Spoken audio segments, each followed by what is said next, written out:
Hi guys, thanks for checking the video out. So I'm here at my new home, the Indoor Ledbetter Academy in Bangkok. But I've had a lot of people asking about my golf clubs. I did a video at the beginning of the season and I've actually made quite a few changes. So I'm going to spend this video just kind of giving you an overview on what I've got new and why some of the stuff has actually stayed in and if I've found it good or not. So let's start at the good stuff, the wedges. So I've been told off by Robert Colson himself for calling these boring. They're not, but I am very happy with what I have got. So I'm using the Mac Daddy 3s, so it's a Callaway product. I love the color. The black is just awesome. When I put the initial video out, I had a lot of people asking, would they rust or would the finish come off? I've used these quite a lot, and I've been very impressed. So yeah, they have withstood the whole season. So really like them. Got the Mac Daddy PM. So this one is a really versatile wedge. With the high end on the toe, I've been finding that I can play shots with this one that I can't necessarily play with the other wedge. And my initial intention was to put the other wedge back in, but yeah, like I said, I've just found that as I can do shots that I can't do with the others, it doesn't make sense to remove it. The 54, I've got the wide sole, and this was new to the Mac Daddy 3. They didn't offer it in the Mac Daddy 2, and I have found this to be awesome. If you're somebody that gets quite steep, the 54 with the wide is definitely something that I would be trying. And then with the 50 was something that I added in at the end of last season just because I was finding there was a big gap between my 52 and my pitching wedge. So going with a 50, I've obviously had to add a wedge, but again, I've found this has been really beneficial through this season and something that I intend to continue to do going forward. So that is the wedges. So a big change I had was the irons. So I had the Apex Pro and I've changed into the Apex MB. So the actual spec is identical. I've stuck with the C taper. So the shaft that I'm using is a very heavy X, 130 grams. I get a lot of people asking, am I using graphite? No, it's just a finish. It is a steel shaft, a very heavy shaft. So yeah, I'm certainly not using graphite. So I get why that is confusing. But yeah, it's a heavy steel shaft. But the reason I changed into the MB, it wasn't that I didn't like the Apex Pro. I actually really liked hitting them. But what I was finding, I was peaking a bit high. And out of the rough, I was getting a few like flyers. I didn't feel like I was spinning the ball enough, especially with the shorter irons. So I actually took them out because I felt like they were just going a bit too far. So with the MB, it just brought the flight down just a little bit, so I was able to control it. I was actually really pleased because it kind of took the sting out of my shorter irons, but I was actually able to maintain my distances in my sort of my 5 iron, my 6 iron, and my 7 iron. I was a little worried when I made the change that I would actually drop yardage there, and that wasn't really something that I wanted to happen. So yeah, I'm happy to report the longer irons have actually been really good. So very happy with these. Love the satin finish. So again, the Pro has a chrome finish. I do prefer the satin finish. So again, the look of this iron, it is just a beautiful iron. But yeah, like I said, it wasn't that I didn't like the Pro. I just found that I wasn't spinning it quite enough. So that was why I changed into these.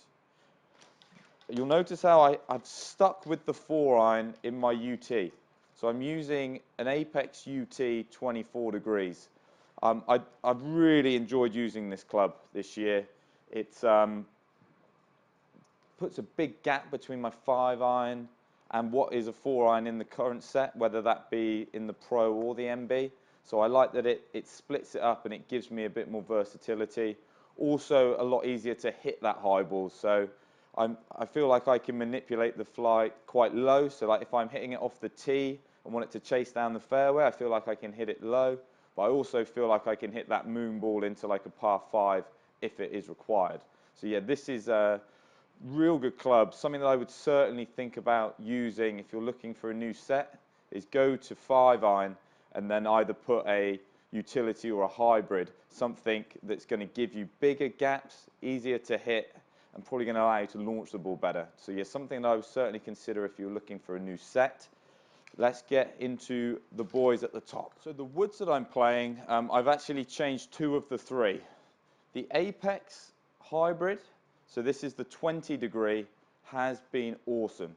I am somebody that, and I've said in previous videos, I don't get on with hybrids very well. Somebody that delivers the club from the inside, because of the way hybrids tend to be designed to almost stop you slicing, I've always struggled with them. But the way that the weight is positioned in this club, I just do not feel like I'm going to turn the ball over.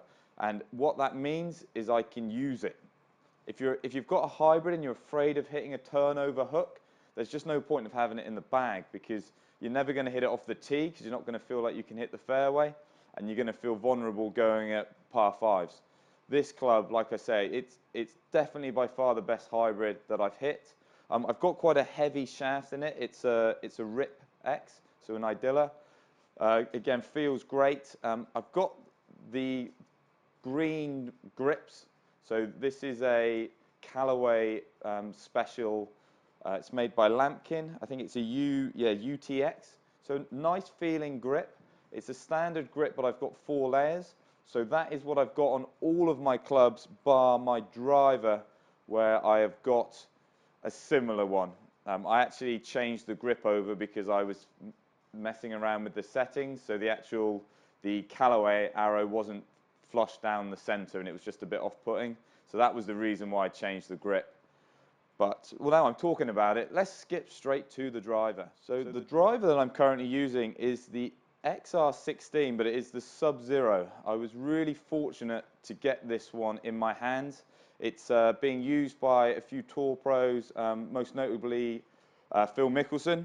What they've done is they've moved the center of gravity forward and a bit up, so it's designed to really reduce spin.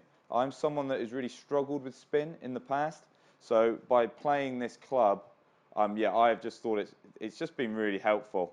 When I heard it was tour only, I was expecting it to be quite a small profile, maybe a bit harder to hit. But what I've been able to do is actually put the loft up on this one. So whereas when I was using the XR Pro and the Alpha Double Black Diamond, I had them at 8 degrees, I've got this one at 9.5. And just looking down on it, and it just feels like I can launch the ball better, feels like I'm going to hit more fairways. So I've been really pleased with this club. It's got a glossy finish. I quite actually like the satin finish on the others, but the paintwork on this one is great. And I feel like the toe is a bit higher as well, so I really like the overall shape. So yeah, I've been pleased with this one. I've used it pretty much all season. Like the first few events I didn't, but this one's been in for the remainder. Yeah, it's just been a great club. I've got a Graphloy Blue, so that's an X 75 grams, so quite a heavy, solid shaft. But again, I've been finding that the shaft and the head, they make quite a nice combination. I may look at putting in something slightly lighter, because the reason I went heavier initially was to try and reduce spin, and the head's actually doing that for me now. So I may change the shaft at a later date, but currently very happy with this product. So let's move on to the 3-wood. The 3-wood I've got here is an XR Pro 16. I had an Alpha, which I thought was really good. But this one, what I really like is it's got the arrow on the top, and it's a slightly smaller profile. I found that I was able to get the correct spin numbers out of this one, whereas with the previous driver I was using, I'd had to switch the weights around. So like I think it was the Great Big Bertha or the Big Bertha product of last year wasn't suitable for me because I was overspinning. But I found out this XR Pro, it's just been a really solid club. It's got a slightly different shaft. So this is an X, but it's pretty much the standard one that comes with the club. It's a Speeder 765 fairway Evolution 2. So yeah, a nice feeling shaft. I quite like the Speeder stuff. I've had Speeders in previous drivers. I had it in the previous 3-wood. So again, it's a shaft that I quite like the feel of. Finally, if we look at the putter, so this is my Adele. I've had it for over a year now, and if you're somebody that's watched the videos, for me to have a putter in for that long is massive. So I had it custom fit. I've always struggled with alignment, and one of the philosophies around the fit with an Adele is they really do work on alignment. So I've been feeling a lot more comfortable with this putter.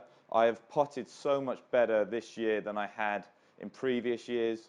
I know I get quite a bit of stick online with my putting, but like as an amateur, it was something that used to really let me down. And with my eyesight and a number of other things, I've just really struggled with alignment. So this putter has been really helpful. And not only has it been helpful, it stopped me looking. So now, like when I'm practicing, I'm not thinking about changing equipment. I'm really just trying to work on like green reading and pace. Something else that this putter's got, which has really helped, it's got a weight. I think it's about here, and I pull on the handle. So with the weight's really, really helped. And I've used, like when I use counterbalance putters, they didn't quite work. I mean, the theory behind them should have, but by actually putting the weight in here, I think it's an OptiFit weight. If you know the name, get it in the comments. And it's really helped me sort out my stroke, especially when it comes to pace putting. So yeah, this has been very helpful. It isn't a magic wand. I mean, I was practicing quite hard as well, but I've definitely seen a big turnaround in my putting in 2016, and this is partly the reason. So the other things that are in the bag, the glove. So I'm using a Callaway Tour leather. It's a really nice glove. I'm a small. I've got very long fingers, but very small hands. Surprised? Yeah, I know. You'd expect me to have bigger ones, but it's a small glove. But yeah, really nice feeling glove. I mean, they last quite a while as well, so good solid product. And then I've been using the Chrome Soft, and I've been using the Chrome Soft with the TrueViz. So again, I've used this now again for pretty much the whole of the season. I've been finding the TrueViz, it does make the ball look a bit bigger, and when I putt, I've been putting one of the squares at the back of the ball, and it gives me a nice thing to focus on. So again, that's where I've been finding it's been helpful. Practicing short game as well, it's quite cool to see the ball spinning. And maybe if you like get one off the bottom, you do see it skid and see that the spin rate is slightly different, or maybe not quite the same as a better contact. So quite a nice training aid. And like I say, on the course, I've been really using it for my putting and more about my perception and focus. So this ball, yeah, very good ball. I've done videos on it. All of this stuff, there's stuff on my channel in a bit more detail. If you've got any other questions, get those comments down below, and I'll either answer them there, or I'm happy to do like a follow-up video. So I know I'm giving you an overview. There's probably a few other things that you want to know. But thank you for watching the video. Like I say, get some comments down below, and I hope to catch you soon.